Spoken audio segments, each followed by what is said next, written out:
Sean bienvenidos una vez más a este Facebook Live de Política Internacional, la Z101, z101digital.com y por supuesto todos ustedes nuestra materia prima. Nos reencontramos una vez más después de una semana donde interpretamos los debates relacionados a la política estadounidense y ahora tenemos una encomienda que no es más fácil, para nada. Hablamos de paz, hablamos de plebiscito, hablamos de participación del pueblo colombiano a la hora de validar los acuerdos realizados en La Habana y refrendados en Cartagena de Indias. Para eso, Emil Chireno tiene una papa muy caliente en sus manos, que yo espero que no me la retorne, y es, ¿qué ocurrió? ¿Por qué ocurrió? ¿Qué falló en la visión internacional del referéndum o del plebiscito realizado ante el pueblo colombiano? Bienvenido, Emil. La verdad es que América Latina siempre encuentra la forma de estar en la palestra y para los análisis políticos, sociopolíticos, tenemos tal vez combinaciones que no existen en otras partes del mundo. Eso es cierto, eso es cierto. Bueno, buenas tardes también, es un placer estar con ustedes de nuevo. Muchas gracias a las personas que la semana pasada nos comentaron, nos dieron muchas ideas, muchos likes y mucho de esos, no quiero decir elogios, pero digamos que motivación que hace que este tipo de cosas pues valgan la pena. Mira, yo corroboro contigo en el hecho de que América Latina es una zona para el análisis muy peculiar. Máxime cuando las escuelas en donde muchos nos formamos en el norte nos dicen y nos quieren ver con un prisma muy homogéneo, cuando somos una región realmente tan distinto y tenemos pues tantos puntos de encuentro. Otra vez se da en el referendo de Colombia una desconexión importante entre lo que esperaba la mayoría, entre lo que esperaban las élites mediáticas y todo el mundo y lo que se dio en la práctica. Exacto. Cuando las expectativas son derrotadas, uno tiende a recurrir a muchos recursos. El más común es el anecdótico y es al que yo trato de recurrir para salir quizás un poquito de la sorpresa, que no he tenido que fue una sorpresa para mí como para muchas personas, de lo que pasó en Colombia. ¿Por qué te hablo del anecdótico? Yo estuve de vacaciones en Colombia en el año 2015, julio del 2015, me fui con mi casi esposa. Allá. Saludos, Virginia. Hola, Virginia, que sé que está viéndonos también, como siempre. Y recuerdo que la Colombia que representaba a Bogotá era una Colombia radicalmente distinta a la Colombia que representaba Antioquia, que representaba el eje cafetero, que representaba el uribismo, dicho sea de paso. ¿Y por qué lo digo? Lo digo porque cuando vemos la distribución del voto en este referendo, ciertamente las regiones más afectadas por la guerrilla, específicamente el Pacífico colombiano, el Chocó, que es la zona más pobre de Colombia, votaron mayoritariamente el Valle a favor del sí. Sin embargo, incluida Bogotá, aunque no ha sido la más afectada por la guerrilla, pero eso es otro debate.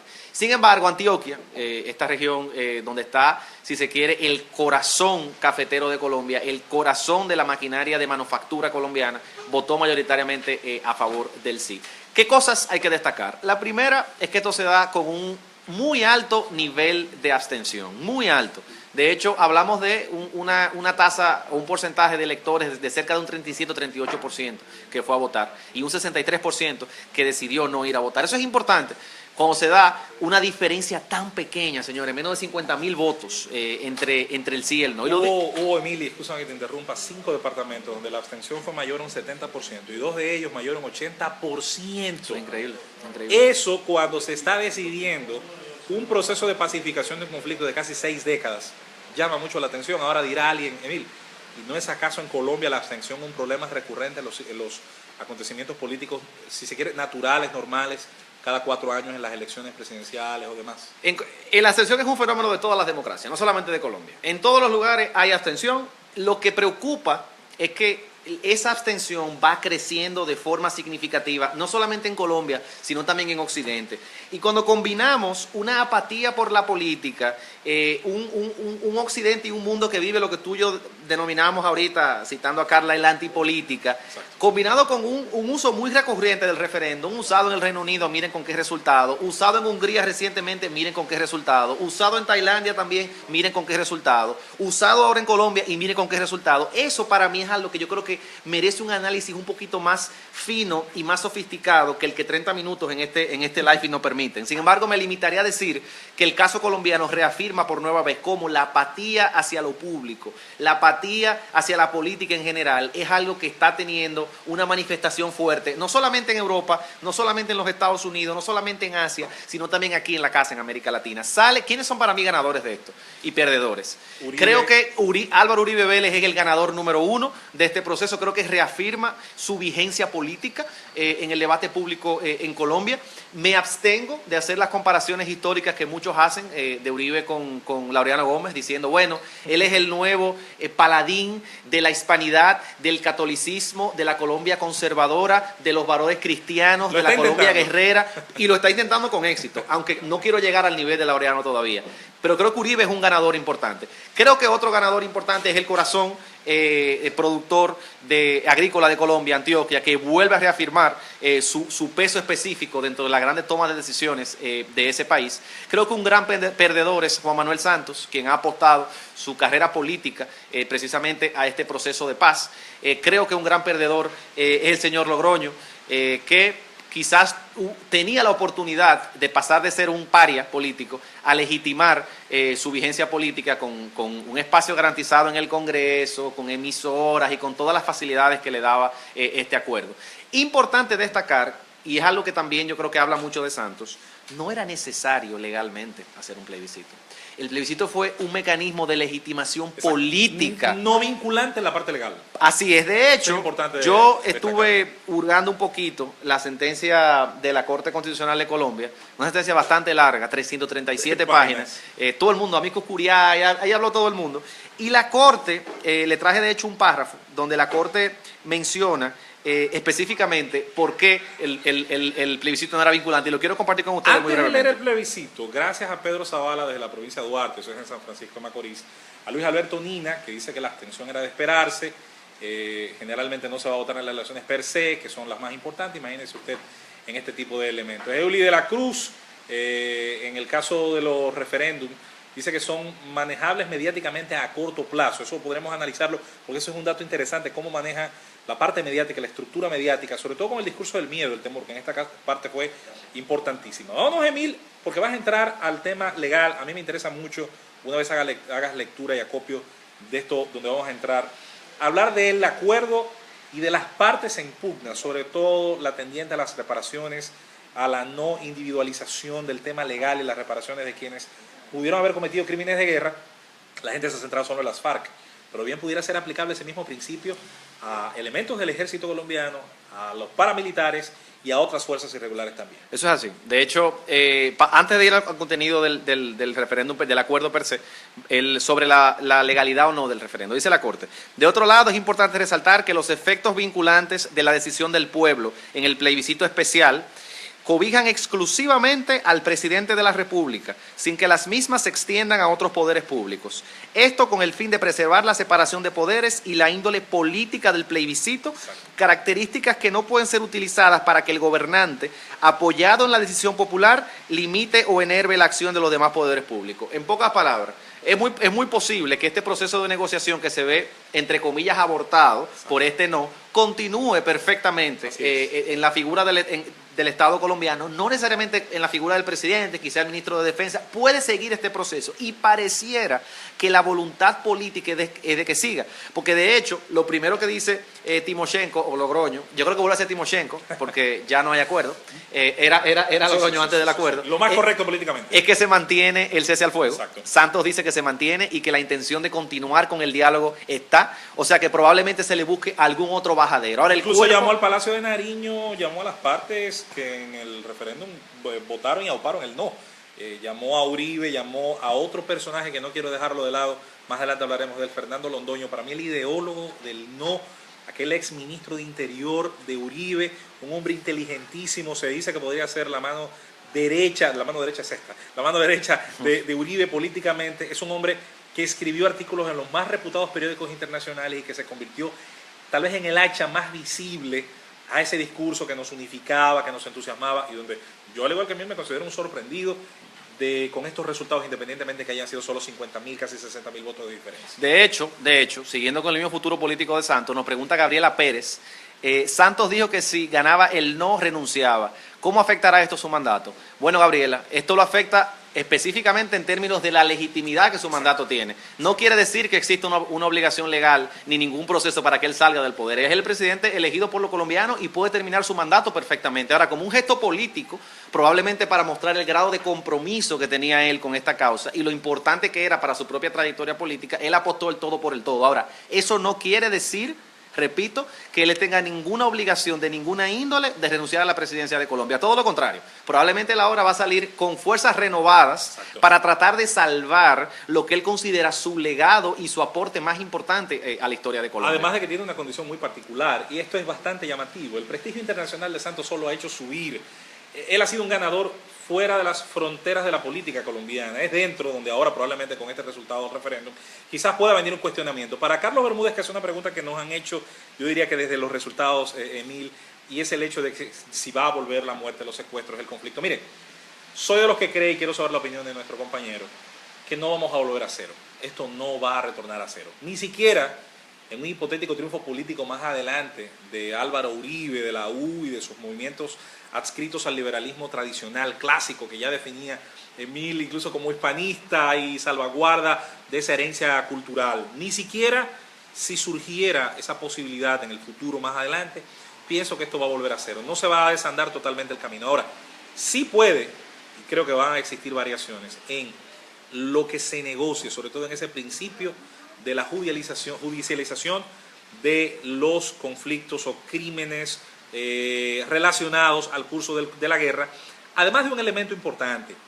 No olviden que se acordó la participación política de las FARC dentro de la democracia colombiana, incluyendo 10 curules que estarían ahí asignadas sin necesidad de pasar por voto por los próximos 5 años. Es posible que eso sí se toque, con mayor o menor suerte, pero ahí tal vez entraría la ejecución del pensamiento uribista. Esto no va a volver a cero, señor Bermúdez. A mí me parece que nadie va a desandar totalmente este camino. Dos temas. Me gusta eso que tú dices de Santos en lo internacional y Santos en lo local. En lo internacional, evidentemente, él tenía la opinión ganada. De hecho, tiene un apoyo. Miren que 2.500 líderes internacionales e invitados se dieron cita en Cartagena a esta ceremonia, incluido nuestro presidente, dicho sea de paso. Secretario de Estado de Estados Unidos. A esta ceremonia. Sí, esto fue algo realmente, hubo un momentum grande. O sea, que el apoyo internacional sí lo tiene. Nacional, hay que ver, porque yo creo que hay que separar, y eso es un error en el que se incurre usualmente, Santos como presidente de la paz como meta que quiere alcanzar el colombiano. ¿Por qué lo digo? Porque a pesar del sí, el no tener un margen tan estrecho, o sea, de tener una gran cantidad de colombianos que sí estaban por eso y otras que también estaban en contra, Santos como presidente es muy impopular. Las tasas de aprobación de Santos están por debajo de un 25%.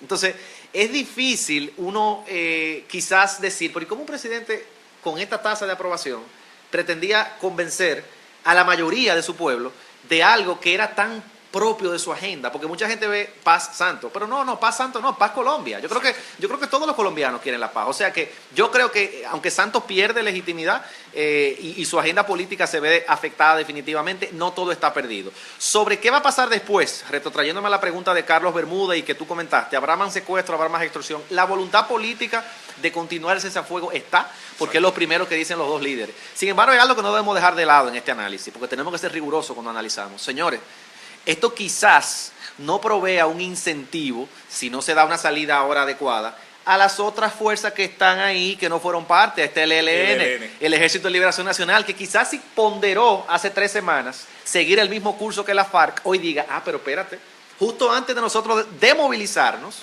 justo antes de entregar las armas, mira lo que ocurre. Entonces quizá el diálogo no sea la vía adecuada para entendernos. Ojalá que no, ojalá que eso no pase. Ahora, como analista, si yo me pusiera en los zapatos de los líderes del ELN, yo pensaría así ahora mismo. Ciertamente, el elemento que puede hacer que tengamos un retorno a la violencia que son las armas. Claro. A pesar de que se decomisaron muchos explosivos, no se llegaron a entregar las armas formalmente, por lo que las FARC siguen estando armadas, siguen estando en la jungla de Colombia. Y si el proceso político de diálogo toma una ruta equivocada y lamentablemente vemos que hay un desmejoramiento de la relación, es una probabilidad. Yo no quiero decir que volvamos al estado original, estoy de acuerdo contigo, porque yo creo que 4 años de diálogo, tanto escrutinio mediático, tantas esperanzas depositadas en los líderes, de algo tiene que valer. Ahora, ¿quiere decir esto que la solución está a la vuelta de la esquina? Tampoco.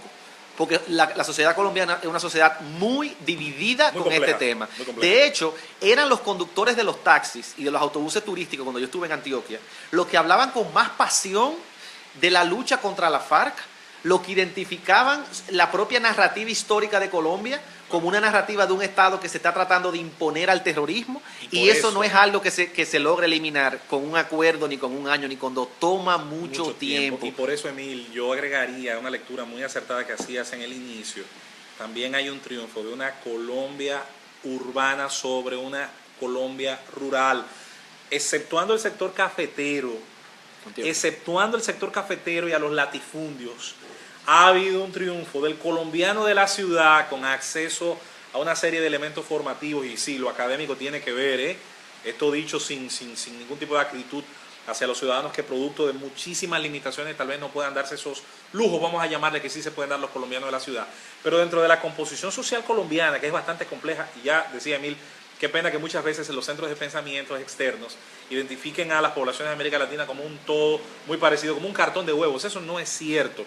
Colombia es un perfecto ejemplo de la Colombia andina, la Colombia amazónica, la Colombia caribeña, donde esas tres sierras separan tres realidades muy distintas. Y yo he visto, por lo menos leyendo estos datos departamento a departamento, el pensamiento urbano acerca del conflicto y acerca sobre todo de las reparaciones, que es el tema al que quiero entrar y aprovechar al abogado que también tengo aquí, además del analista internacional. ¿Qué tan difícil es, tratándose de un conflicto de esta magnitud, de más de medio siglo, pensar, vamos a suponer que ha triunfado la visión del uribismo y que se va a imponer dentro del acuerdo el hecho de que sí se van a llevar a los tribunales a aquellos a quienes se puedan comprobar estuvieron involucrados en crímenes de guerra? Estaremos hablando de que esto retrasaría durante qué tiempo la finalización judicial del conflicto. La retrasaría bastante, porque el tema, hay dos temas que han cambiado mucho en el derecho internacional desde que se dieron los grandes procesos de reconciliación nacional en naciones que estaban muy afectadas por la guerra. Vamos a poner algunas analogías. Vamos a hacerlo aquí en el patio. Esquipula, vamos a hablar de Guatemala, vamos a hablar de Nicaragua, vamos a hablar de El Salvador. Esos procesos de guerrillas y de grupos paramilitares que tanta sangre derramaron en Centroamérica, y por lo cual Oscar Arias ganó el premio Nobel en el 1987, en esos procesos de justicia transicional, en la mayoría hubo procesos de amnistías para muchos líderes que habían cometido crímenes de lesa humanidad. Y en ese momento, miren qué ironía, quizás fue más fácil, porque el derecho internacional de los derechos humanos, específicamente en América Latina, toda la construcción jurisprudencial de la Corte Interamericana de Derechos Humanos, quizás porque América Latina tiene tantos capítulos y episodios en su historia de regímenes y de la guerra sucia y tanto gobierno y tantos militares que han abusado de la gente. La idea de establecer leyes de amnistía que exoneren completamente de responsabilidad a los que perpetúan, a los que hacen crímenes de lesa humanidad, es algo que la Corte ha rechazado. Claro. De hecho, pasó en Argentina, donde la idea de la obediencia de vida fue muy criticada por la Corte, y eso hace que hoy sea más difícil jurídicamente, no estoy hablando de políticamente, jurídicamente hablar de un cheque en blanco en términos de responsabilidad, tanto para los soldados del gobierno que cometieron atrocidades en contra de la población civil, como para los guerrilleros de la FARC que también cometieron atrocidades. Entonces, eso es un obstáculo, uno, el tema de la justicia transicional. Y dos, que es el que yo creo, aparte de la impunidad, que más malestar generó dentro de Colombia, que fue precisamente el de la representación congresional que iban a tener la FARC asegurada. O sea, pasar de ser el enemigo o el némesis histórico de toda la población a ser un congresista y sentarte junto a los que, eso es algo que a la gente le costó muchísimo asimilar. Ahora, es menester, yo creo que cualquier análisis de este problema, sin mencionar a Marino Ospina, Pérez y Rodríguez y a los conservadores en Colombia, cualquier análisis que no mencione el hecho de que precisamente, y no estoy buscando culpables históricos, sino que hagamos memoria, es precisamente el Estado beligerante, el discurso de los valores conservadores que esbozó el Partido Conservador de Ospina y que llevó al extremo el Partido Conservador de Laureano Gómez, y es el discurso que hoy Uribe utiliza para luchar contra la FARC. Ese discurso es el que da origen a la FARC.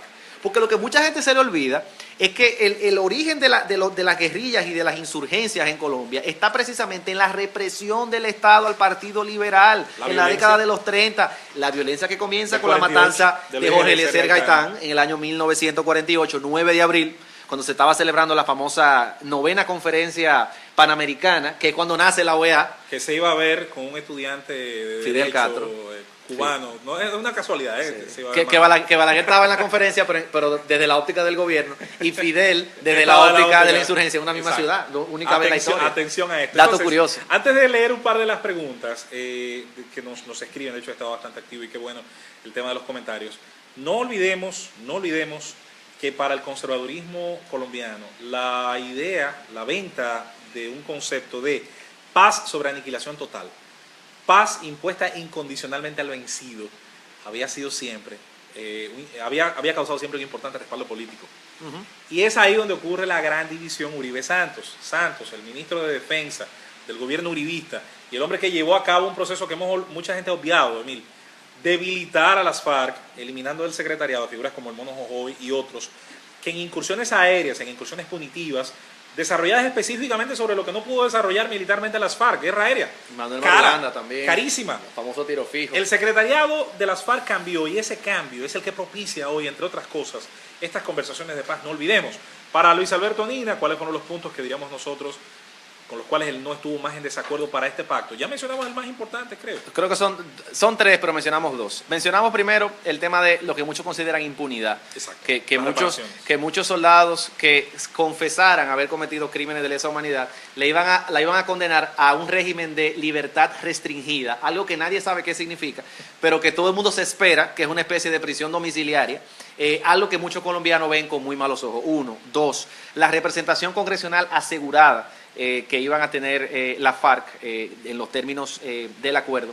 Y el tercer punto, que a mí me parece que también es importante, aunque quizás no fue el más mencionado dentro de las discusiones que se dieron, es el hecho de que era para la gente difícil asimilar que en adición a los puestos congresionales, las FARC iban a tener medios de comunicación, algo que mucha gente no sabe, medios de comunicación asegurados, ya tanto radial como televisivo. O sea, íbamos a pasar de ser completamente aislados y parias a ser completamente legítimos.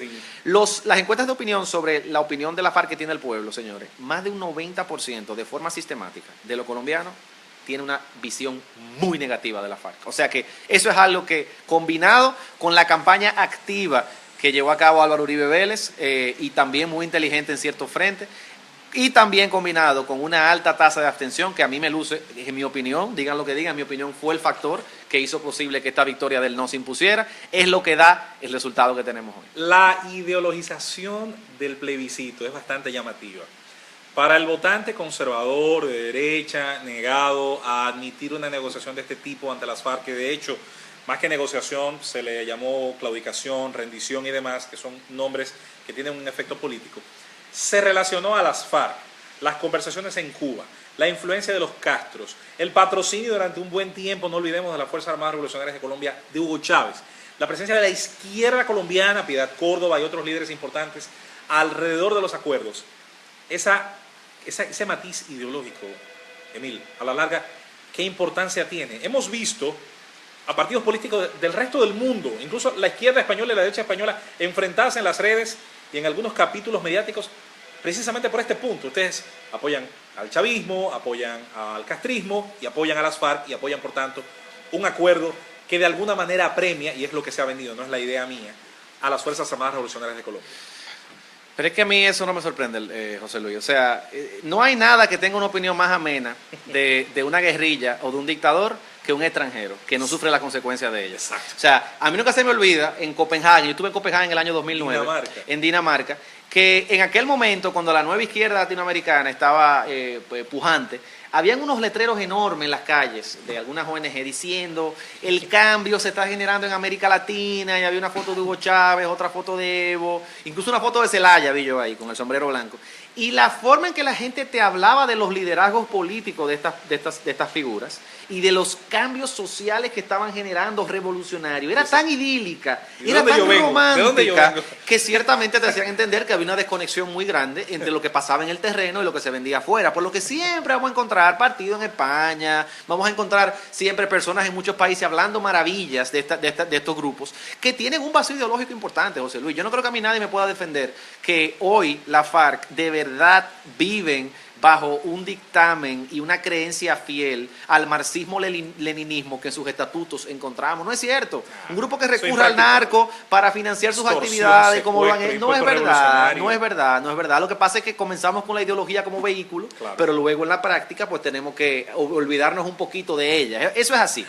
Había un chiste en las facultades de política en Europa en los años 80 que decía, ideología es saber cuál es tu dictador favorito en América Latina. Sí, claro, todos tenemos un dictador favorito. Entonces yo por eso no, esos temas de la FARC no me sorprenden. Creo que en lo adelante la FARC de alguna forma u otra, ojalá que esté en lo correcto y que no esté equivocado yo, que la FARC de alguna forma va a encontrar un bajadero, porque yo creo que hemos llegado ya bastante lejos.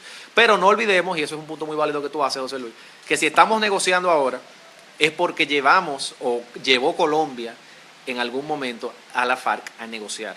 De hecho, los datos sobre la cantidad de soldados que se han demovilizado, hay muchas fuentes, Human Rights Watch es una, hay muchísimas organizaciones, pero los soldados demovilizados de la FARC, o sea, guerrilleros que dijeron, bueno, yo voy a dejar mis armas porque a mí me van a matar en esta lucha, yo debo la de perder. Entre el 2000 y el 2010, más de 12.000. ¿Y cuándo llega Álvaro Uribe Vélez al poder? ¿2002? 2002.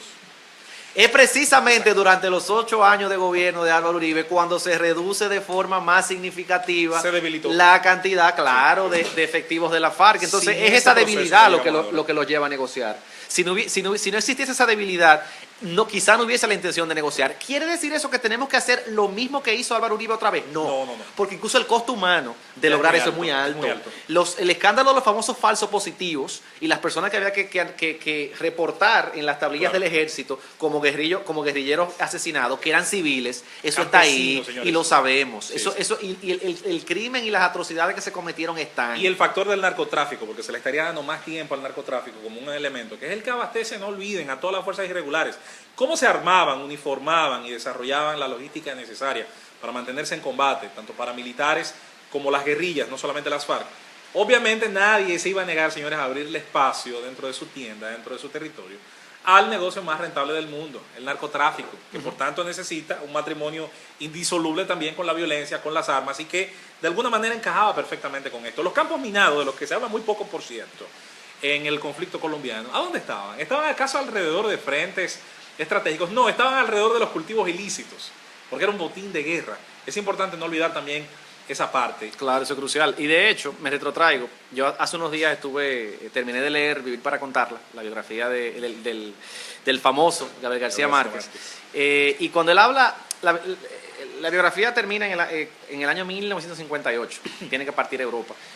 Pero él habla de la violencia, que inicia en el 48. Y cuando él habla del espíritu de rebelión que tiene el colombiano en su historia, él hace referencia a un elemento que tampoco mencionamos en el análisis y hay que decirlo, el geográfico. Un país tan grande, un país donde la presencia del Estado se siente tan poco en muchísimas regiones, es un país que en su historia ha sido proclive a los movimientos de insurrección en contra del gobierno central que está allá en Bogotá. Y por eso es que ese espíritu de que en Bogotá piensan una cosa pero aquí nosotros estamos viviendo otra, es algo que nadie va a eliminar de la narrativa que el colombiano ha construido sobre sí mismo. Dos elementos que voy a aderezar sobre eso que acaba de decir Emil son curiosos. Uno tiene que ver incluso con el deporte. Colombia, para muchos no lo saben, ganó el derecho a organizar la Copa del Mundo de 1986. La FIFA le concedió en 1978 a Colombia la organización del Mundial. En 1982 todavía se creía que Colombia lo iba a hacer. Y entre otras cosas, ¿saben por qué no lo pudo hacer? Además de la violencia y el narcoterrorismo, Colombia no tenía en 1982 un sistema nacional de carreteras completo. En 1982, un país de 1 millón de kilómetros cuadrados, con una impresionante agroindustria cafetalera, con unas capacidades de exportación, sobre todo de su minería, que todavía hoy está en pañales, hay que decirlo. Y que si bien pudo después de ahí, sobre todo por desarrollar una economía de servicios, una economía bastante interesante, sobre todo por una industrialización que fue muy bien apoyada por el capital externo, tienen fábricas de Hyundai y de otras importantes marcas. En los años 80, cuando se le exigieron una serie de condiciones hoteleras, de infraestructura, de aeropuertos y de seguridad para celebrar una Copa del Mundo, Colombia se convirtió en hasta ahora el único país, tristemente, que ha debido renunciar a ser anfitrión de una Copa del Mundo, y esa Copa debió organizarla México de emergencia con todo el terremoto del 85. El segundo elemento, ya a manera de trivia para que lo anoten ahí nuestros seguidores que siguen contestando, Cuando inició la violencia, Rojas Pinilla, aquel líder militar colombiano, sangriento como pocos, debió refugiarse tras un golpe de Estado en la República Dominicana. Como vino al país sin un peso, sin un chele, dicho en buen dominicano, negoció con Rafael Leónidas Trujillo para poder tener capital. Y lo que hizo fue vender su casa al Estado dominicano. La embajada dominicana en Bogotá es la antigua casa de Rojas Pinilla, que vino precisamente tras el inicio de la violencia y el inicio, señores, de una era terrible de devastación. Emil, no quisiéramos... pero él es que también, él, por influencia de la que Terrible. es que termina la violencia. El bueno. famoso Frente Nacional, Exacto, año 1958, fue precisamente por las gestiones de Pinilla que vino aquí, como tú bien estás diciendo, se alterna el poder entre los conservadores y los liberales hasta el año 74. Bueno, no quiero dejar el tema por último sin por lo menos tocar algo relacionado a presente y futuro. Descartamos, tú y yo en eso tenemos un consenso, en que vuelva a cero. No, esto no va a volver a cero, esto debe continuar. Ahora, ¿qué tan fácil será, si bien no era vinculante desde el punto de vista de lo negociado, el plebiscito y su resultado? ¿Qué tan fácil va a ser volver sobre lo andado en los 2 o 3 capítulos que entendemos habrá cambios y que las FARC acepten nuevas condiciones, sobre todo de acuerdo a las reparaciones judiciales y de los hechos cometidos en el terreno de guerra? Es bastante difícil. 4 años de concesiones para lograr este acuerdo me hacen a mí pensar que probablemente sea el mejor de los acuerdos que se pudieron haber logrado. Yo creo que pueden pasar 2 cosas. La primera es que se busque alguna salida que no esté en la forma de un vehículo jurídico por ahora y que mantenga quizás el status quo del cese al fuego. Yo no te molesto, tú te sigues financiando como sabemos que tú te financias, no me ataques y vamos a mantenernos así hasta que los ánimos se calmen un poco. Wow. O la segunda, que las FARC digan, bueno, aquí yo creo que no hay ninguna salida, nosotros definitivamente debemos de volver a la jungla. Yo dudo que se dé la segunda. Para mí se va a dar la primera. Va a ser una especie de acuerdo entre caballeros en el que buscaremos alguna forma de yo no molestarte a ti, ni tú no molestarme a mí, esperar que pase todo el fervor del no.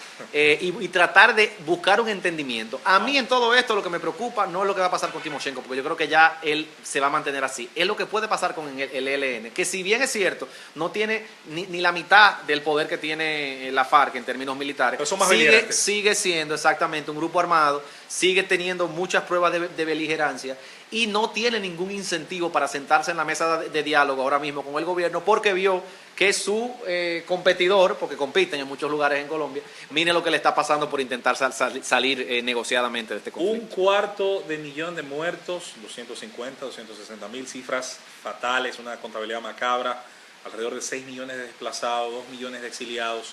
Parece que no han sido suficientes, Emil, para sembrar en una buena parte de la sociedad colombiana la idea de que una buena paz se obtiene sobre la cesión de las partes. Otros dicen, y son más crueles, son muy crueles, que esta era una paz tipo la de Chamberlain, aquel primer ministro de 1936 en Inglaterra. Son 2 extremos, las 2 visiones. ¿Qué puede uno pensar de qué va a pasar para algo tan simbólico para América Latina como la idea de que Colombia pudiera haber llegado al final de este conflicto? Algo que a mí me llena de esperanza es que si vemos la distribución del voto dentro del mapa geográfico de Colombia, las zonas más azotadas por la lucha contra la guerrilla fueron las que votaron abrumadoramente sí. O sea que la gente que sufre en carne y hueso las consecuencias de esta guerrilla están convencidas de que la mejor salida que se le puede buscar es una salida que no implique el plomo. Y ese es un buen punto de comienzo. Sí. Eso es un buen punto de comienzo porque en cualquier otro proceso que se lleve en el futuro, no sabemos qué va a pasar, si habrá un segundo plebiscito, si el status quo se mantendrá indefinidamente, no sabemos. Pero en cualquier otro escenario futuro, ciertamente hay muchas personas que apostaron el todo por el todo a que la paz es lo que todos queremos encontrar. Y Uribe y su grupo, a pesar de que tuvo el peso político que tuvo, en ningún momento ha dicho que no quiere la paz. Porque todos los colombianos quieren la paz. Lo que pasa es que él llamaba la paz del acuerdo, políticamente, la paz herida, porque él entendía que las concesiones que se estaban dando eran tan grandes que el sentimiento del colombiano no le iba a permitir poder asimilar todo eso. Él quiere la Pax Romana. Y hay otros que dicen es que la paz, para hacer paz, implica algunos sacrificios. Ahí estamos de acuerdo. Ahí tú tienes que buscar los elementos históricos que te permitan hacer analogía. Claro. Le doy los acuerdos de Esquipula. Vean lo que pasó ahí. Lean un poquito de la historia de los 80 en Centroamérica. Es difícil decirle a una sociedad que personas que mataron hoy están caminando libres en las calles igual que usted. Es difícil, pero a veces es necesario. Wow. Si quizás Sudáfrica no tiene al Mandela que tuvo, esa sociedad no logra reconciliarse. Entonces a veces, señores, cediendo se gana. Y yo espero que muchos colombianos estén de acuerdo conmigo. Subrayo eso diciendo las palabras de John Lennon. Pueden decir que somos soñadores, pero yo creo que bien vale la pena soñar que este proceso no va a retornar al punto de partida y que al final, ciertamente, Colombia, un país que tiene todo para convertirse en un modelo de desarrollo ejemplar de América Latina, va a salir victorioso de este proceso. Se nos fue el tiempo en un tema que era innegable, lo apasionante que es, la cantidad de datos que abarca, y Emil, pienso, se nos van a quedar unos temas interesantísimos para la próxima ocasión. Yo pienso que estamos haciendo camino ahí al andar con muchísima gente que se la pasa comentándonos, gracias a todos, a Carlos Bermúdez, Oli de la Cruz, Luis Alberto Nina, al señor Minaya desde el Bronx, no me olvido también de su mensaje, entre muchos otros que han compartido con nosotros. Y a ti, Pedro Sánchez, no te vas a salvar la próxima semana. Vamos a hablar de ti.